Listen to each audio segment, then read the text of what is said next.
Bismillahirrahmanirrahim. Assalamualaikum warahmatullahi wabarakatuh. Selamat malam sobat pemilih semuanya di seluruh wilayah Kabupaten Pacitan dan juga di seluruh Indonesia dan di seluruh dunia.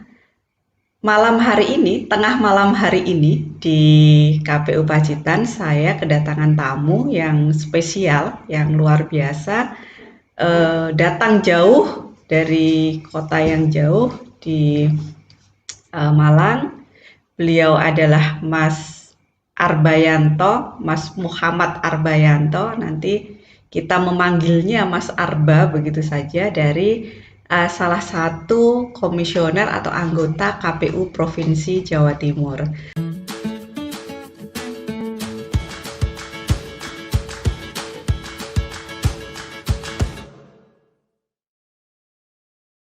Kita sapa langsung sobat pemilih. Mas Arba, selamat malam. Ya, selamat malam, sobat pemilih. Ya, selamat datang di Pacitan, selamat datang di KPU Kabupaten Pacitan. Walaupun sudah 2 hari berada di sini, sobat pemilih ini. Iya. Oh, tidaklah. Monggo disapa sobat pemilih semuanya yang ada di Pacitan dan di seluruh dunia yang bisa mengakses podcast Bilik Demokrasi KPU Pacitan. Terima kasih Mbak Rini. Assalamualaikum, selamat malam menjelang dini hari, sobat pemilik Pacitan di seluruh pojok penjuru dunia, tidak hanya di Pacitan atau Jawa Timur. Saya sangat berbahagia sekali malam hari ini ditemani oleh sosok bidadari anggota turun KPU, dari taksi anggota KPU tercantik di Kabupaten Pacitan. Ketua KPU Kabupaten Pacitan, Mbak Sulistiorini. Malam ini saya mau diajak ngobrol panjang kali lebar katanya tentang persoalan pemilihan kepala daerah di Pacitan dan pemilihan umum. Cuma saya nggak tahu mau diajak ngobrol pada tema apa ini, nanti kita dengarkan bersama-sama. Iya, Mas Arba, ini kan di KPU Jawa Timur ini sudah periode yang kedua ya. Iya. Sekarang di Divisi Hukum dan Pengawasan. Mungkin bisa diceritakan sedikit saja kepada sobat pemilih semuanya sebagai pengantar pengalaman Mas Arba di bidang kepemiluan khususnya di KPU ini, mulai dari periode pertama sampai dengan periode yang kedua ini. Terima kasih. Jadi kalau bercerita tentang bagaimana saya bisa terlibat sebagai penyelenggara pemilu di Jawa Timur, itu tepatnya tanggal 24 Februari 2014. Itu merupakan tanggal penting bagi saya karena saya dilantik menjadi anggota KPU Provinsi Jawa Timur, yang pada saat itu saya tepat masih berusia 30 tahun ya. Jadi usia minimal pada saat itu untuk bisa menjadi anggota KPU di level provinsi. Kalau sekarang kan usia 35 tahun. Saya terpilih yang kedua pun juga tepat di usia minimal, di usia 35 tahun. Kalau ditanya tentang pengalaman di dunia kepemiluan ya, kalau jadi penyelenggara ya, untuk yang pertama kalinya saya, sobat pemilih sekalian ya, menjadi penyelenggara pemilu di level provinsi, yang saya belum pernah sama sekali punya pengalaman sebagai penyelenggara pemilu di tingkat yang paling bawah sekalipun ya. Tetapi kalau bicara tentang keterlibatan dalam proses demokrasi dan kehidupan kepemiluan di Indonesia ya, saya sejak dari mahasiswa menjadi aktivis. Yang namanya aktivis pasti paham lah, terutama yang memang pernah punya latar belakang dunia aktivis ya, bahwa proses-proses kehidupan politik, demokrasi dan kepemiluan itu sudah sejauh ini segojangan kan. Artinya ketika kita beraktivitas sebagai aktivis di dunia kemahasiswaan, tentu urusan kepemiluan itu sudah bukan menjadi barang baru. Nah, saya juga sebelumnya memang pernah menjadi bagian dari gerakan ya, di organisasi kemahasiswaan saya pada saat saya jadi pengurus organisasi yang pada saat itu ada istilahnya gerakan pemilih cerdas. Bagaimana memberikan pemahaman kepada pemilih ya, dalam pemilu 2009 pada saat itu untuk menentukan preferensi politiknya berdasarkan latar belakang, gagasan, program, kemudian profil dari calon-calon wakil. Yang itu kami sampaikan secara masif ke seluruh Indonesia. Ada di beberapa provinsi besar di Indonesia yang kami melakukan aktivitas gerakan pemilih cerdas. Nah, sebelumnya saya pun juga banyak mengikuti perkembangan dunia kepemiluan di Indonesia. Ya. Saya termasuk orang yang sangat berminat, punya passion untuk mempelajari apa-apa yang berkaitan tentang demokrasi dan kepemiluan. Karena latar belakang saya pun juga secara akademik juga adalah orang ilmu hukum tata negara, sehingga memang secara akademik saya memang sudah memiliki latar belakang untuk memahami sistem pemilu, kehidupan demokrasi dan seterusnya.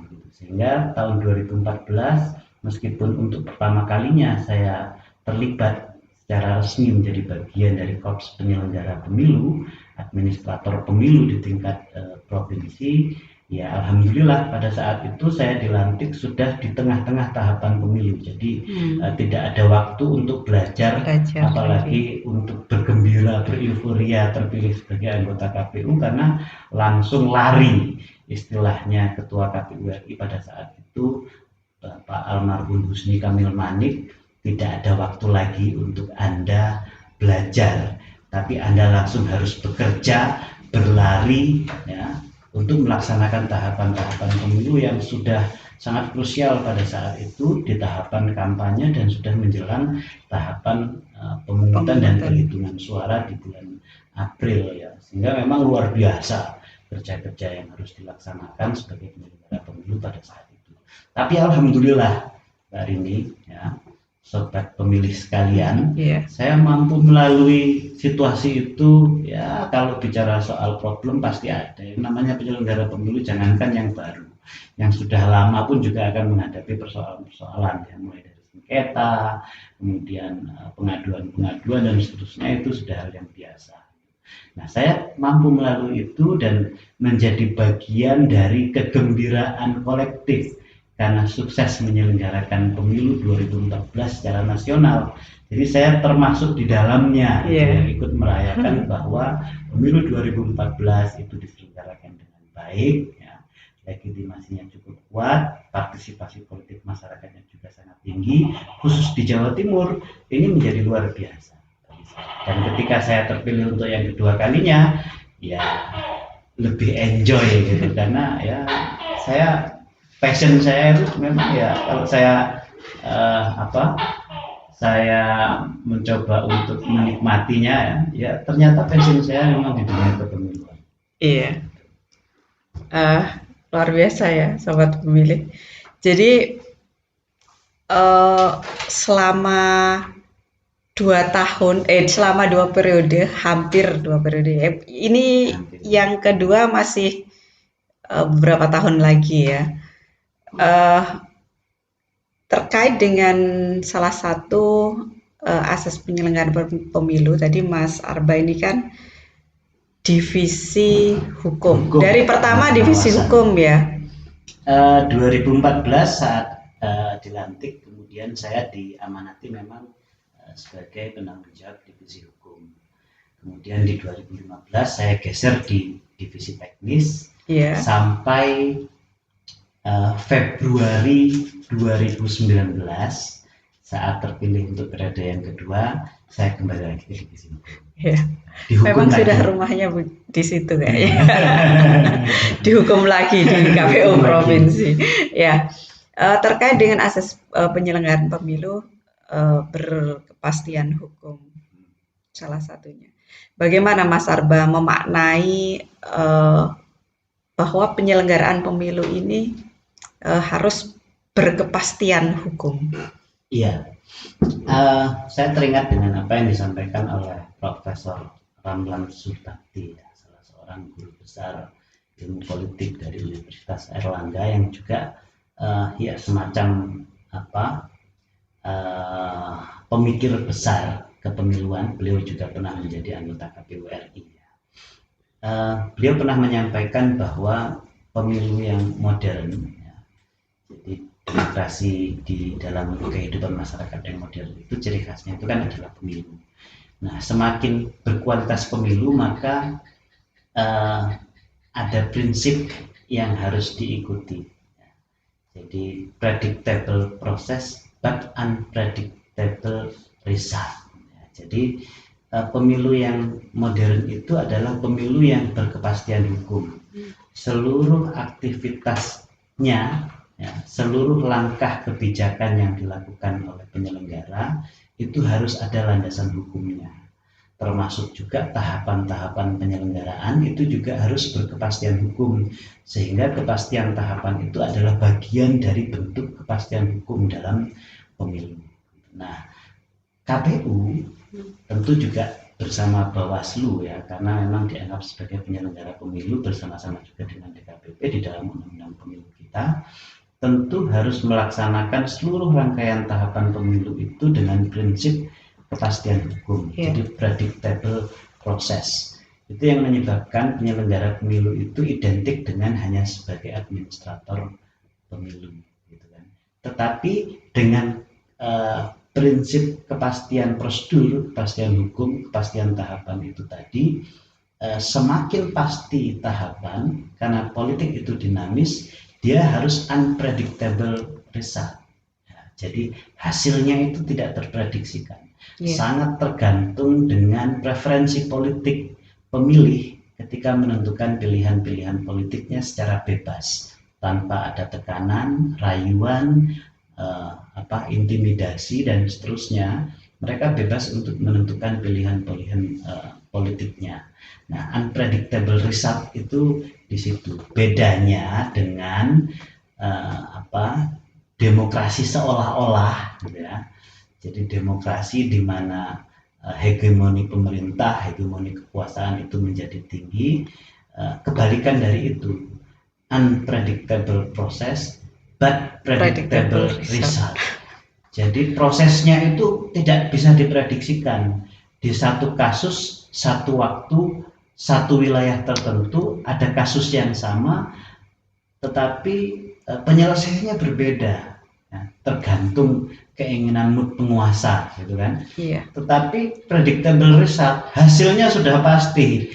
Partai apa dapat seberapa itu sudah diatur sedemikian rupa. Nah, itu demokrasi yang tidak berkualitas. Semakin berkualitas demokrasi dalam era yang modern itu prinsip predictable process but unpredictable result, ya, itu pernah disampaikan oleh Prof. Ramlan, itu harus tercapai. Nah, kami, ya, saya sebagai penyelenggara memegang teguh prinsip itu, bahwa pemilu itu harus berkepastian hukum. Setiap langkah, tindakan, kebijakan kita itu semua harus ada landasan hukumnya. Iya. Gitu. Walaupun hukum yang dipakai selalu berubah-ubah, ya.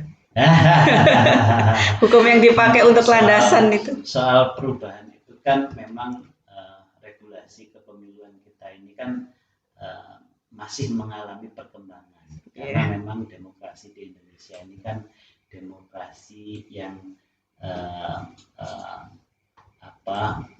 dimulainya, kalau betul-betul dikatakan demokratis itu kan 98.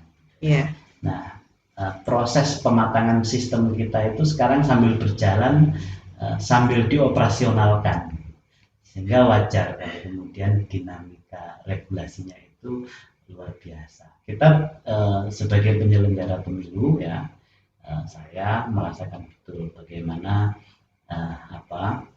regulasi kepemiluan itu, ya, antara pemilihan kepala daerah, antara pemilu itu memang akan ada perubahan-perubahan.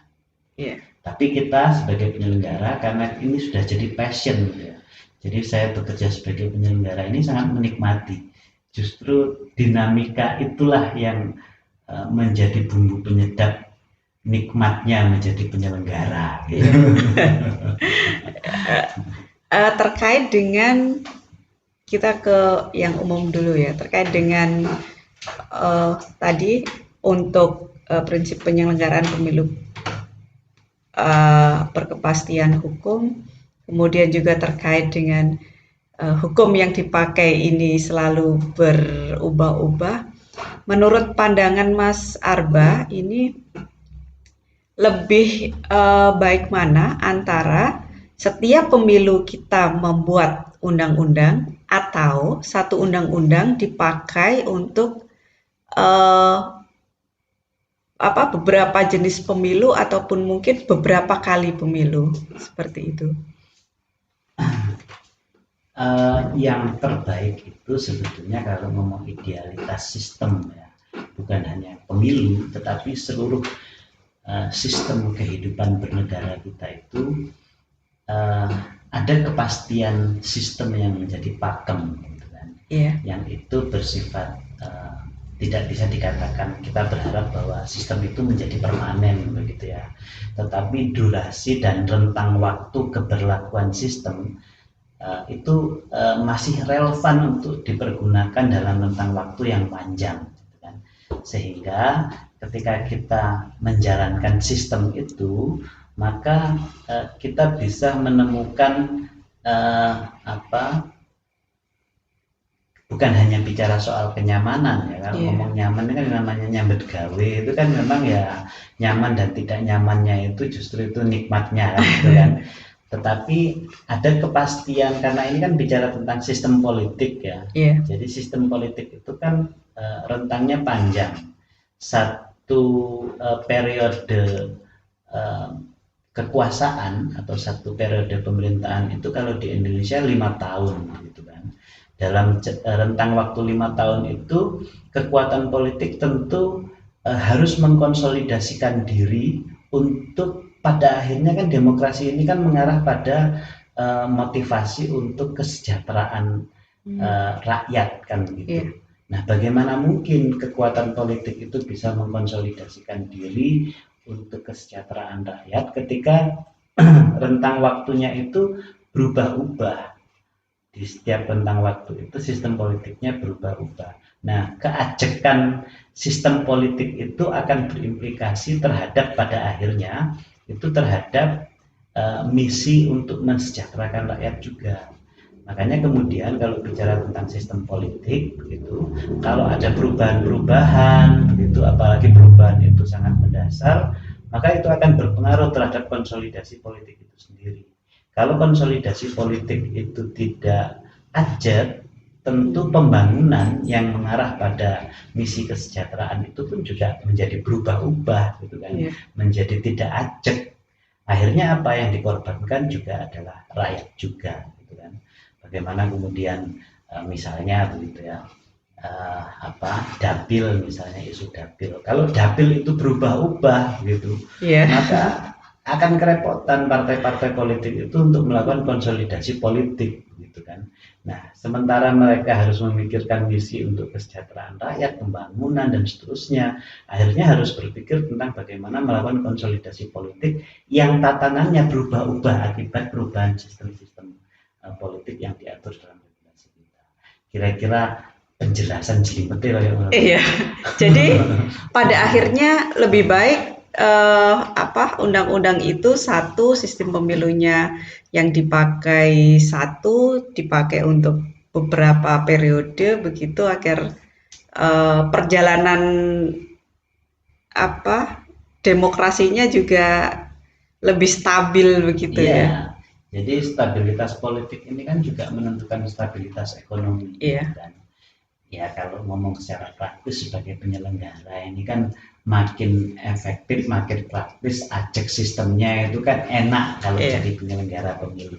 Tapi kalau saya berpikirnya tidak seperti itu, karena sebagai penyelenggara pemilu, pelaksana undang-undang, Ya apapun sistem yang mau disahkan itu ya tetap kita wajib untuk Iya, melaksanakan, dan itu adalah resiko penyelenggara, gitu iya. kan. Sebagai pelaksana dari Iya, sebagai undang-undang. pelaksana undang-undang Iya, lah kira-kira.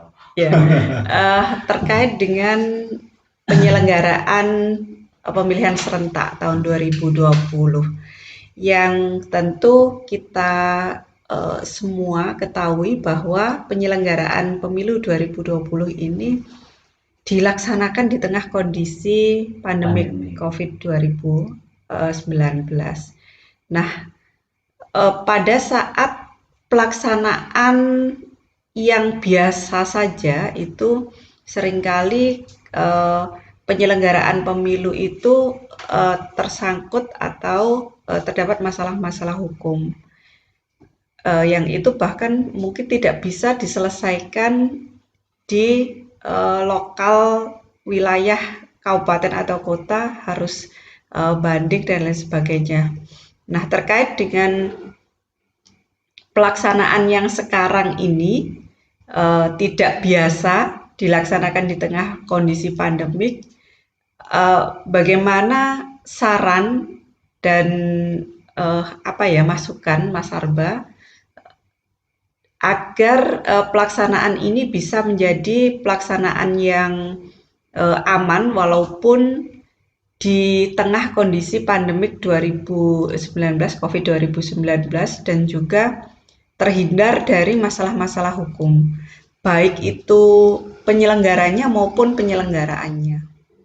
Iya, tantangan terbesar menjadi penyelenggara pemilu atau pemilihan kepala daerah sekalipun, baik KPU maupun Bawaslu, itu adalah bagaimana melaksanakan tahapan sesuai dengan peraturan perundang-undangan yang berlaku yang diorientasikan dalam rangka untuk melindungi hak politik, Ya, baik bagi peserta terutama juga terhadap pemilih, gitu kan. Intinya menyelenggarakan pemilu itu sebetulnya adalah melindungi hak politik, kan gitu kan.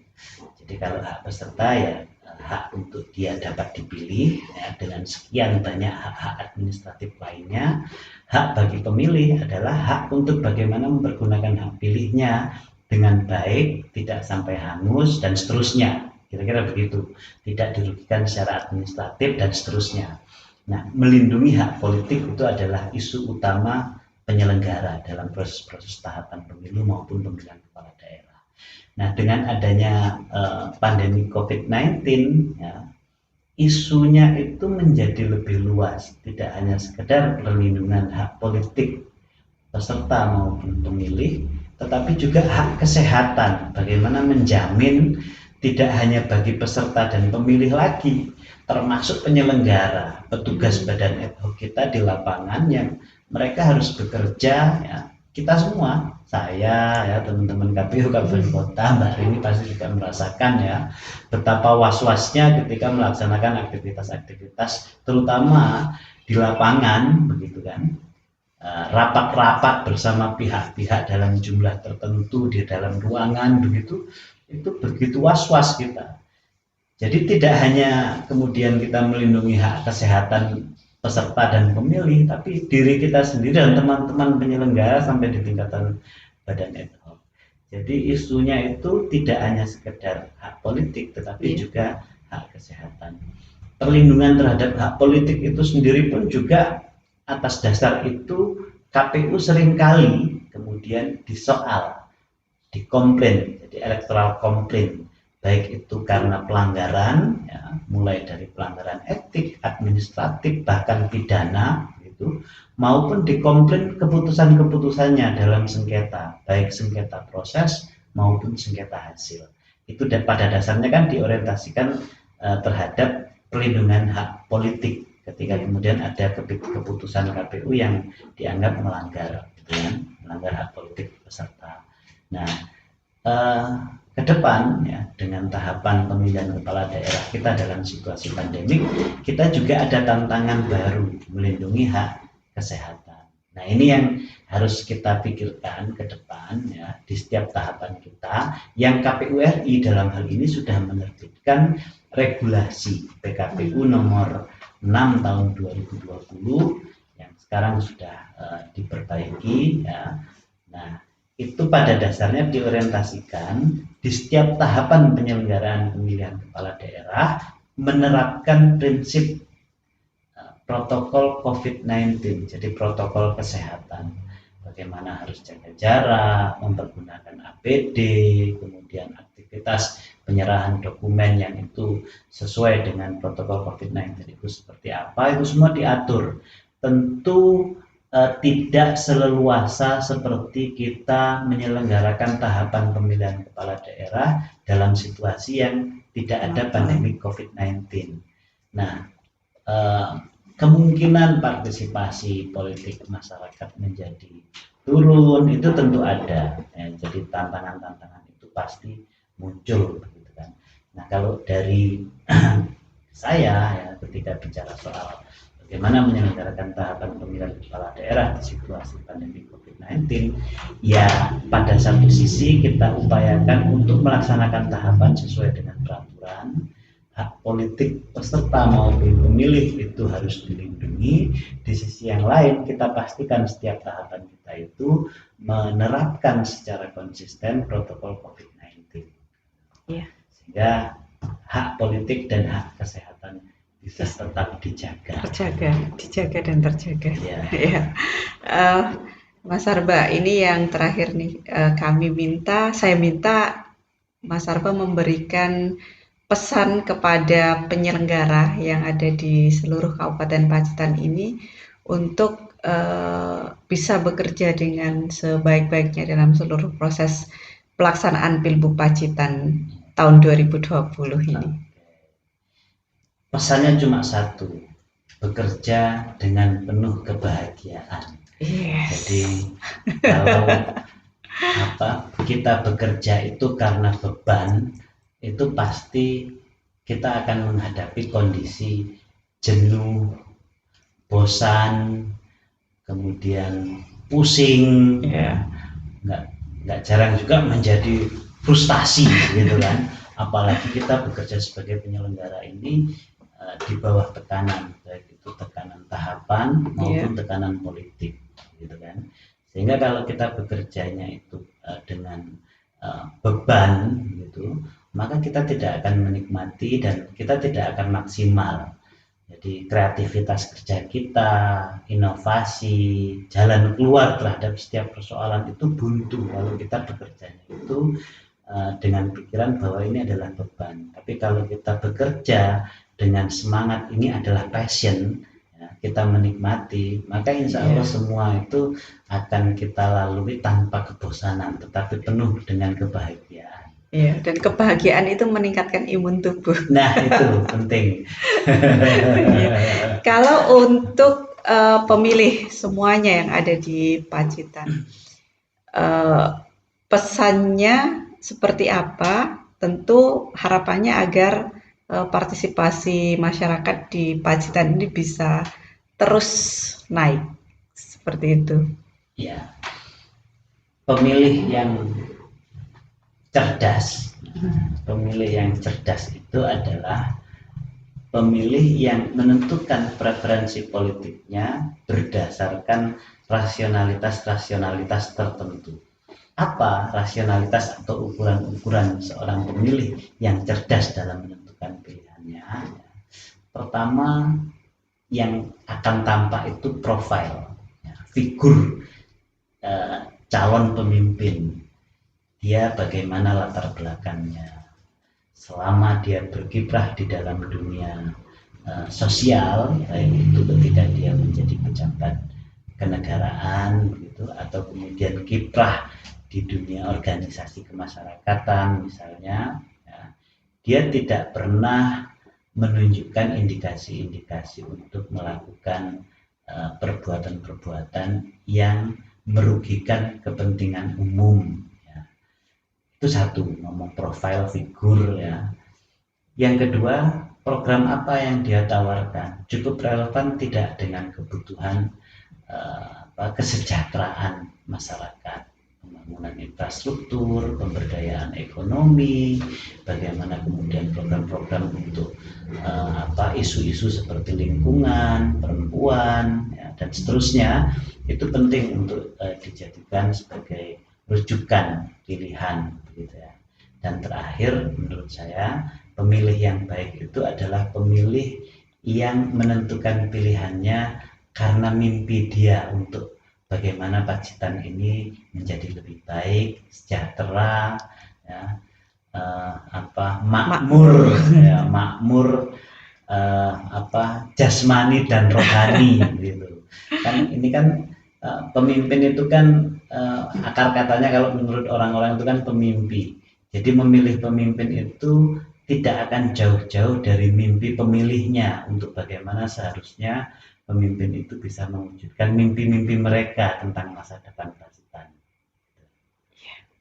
Itu sobat pemilih semuanya. Pak Sarba ini sudah 2 hari di sini dan sepertinya juga sudah sering ke Pacitan. Yang sudah ke mana saja ini di Pacitan? Pacitan itu daerah yang indah. Dia punya daerah pegunungan, dia juga punya daerah yang di tepi lautan, punya pantai-pantai yang indah. Saya pernah ke Pantai Klayar, sudah pernah juga ke Sentono Gentong, terus sudah menjelajah dari ujung ke Sungai Maron. Dan itu semua pengalaman yang luar biasa dan tidak akan pernah bosan saya untuk kembali ke Pacitan menikmati keindahan alamnya, keramahan orang-orangnya, dan kecantikan Ketua KPU. Iya. Jadi itu orang luar saja bangga terhadap Pacitan, sobat pemilih. Tentu kita sebagai warga Pacitan juga harus bangga memiliki Pacitan ini. Dan tentu 9 Desember 2020 harinya Rabu Wage datang ke TPS untuk memilih pemimpin kita di masa yang akan datang. Terima kasih Mas Arba atas waktunya. Sama-sama. Ya, kepada sobat pemilih diingatkan lagi untuk bisa hadir di TPS nanti. Sobat pemilih Pacitan, jangan lupa 9 Desember pilih pemimpinmu yang terbaik, yang bisa mewujudkan mimpi-mimpimu tentang Pacitan yang lebih baik, sejahtera, aman, dan makmur. Iya, terima kasih banyak Mas Arba. Semoga semakin sukses dalam karir dan juga semakin tetap bahagia ya dalam menjalankan seluruh tugas dan kewajibannya. Selalu kita tunggu di Pacitan dan semoga tidak bosan-bosan juga untuk datang ke Pacitan. Sobat pemilih, terima kasih masih setia di podcast KPU Pacitan. Tentu nanti saya akan hadir dengan tamu-tamu yang keren-keren lagi. Dan sekali lagi 9 Desember 2020 datang ke TPS. Terima kasih. Wassalamualaikum warahmatullahi wabarakatuh. Waalaikumsalam.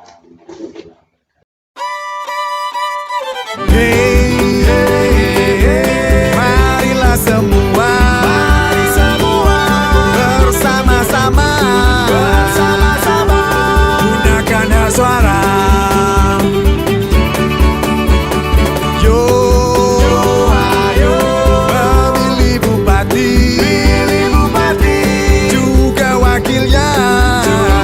Bungalanku mereka. Rabu Wage 9 Desember 2020. Pilihan boleh berbeda, tujuan kita sama. Beriringan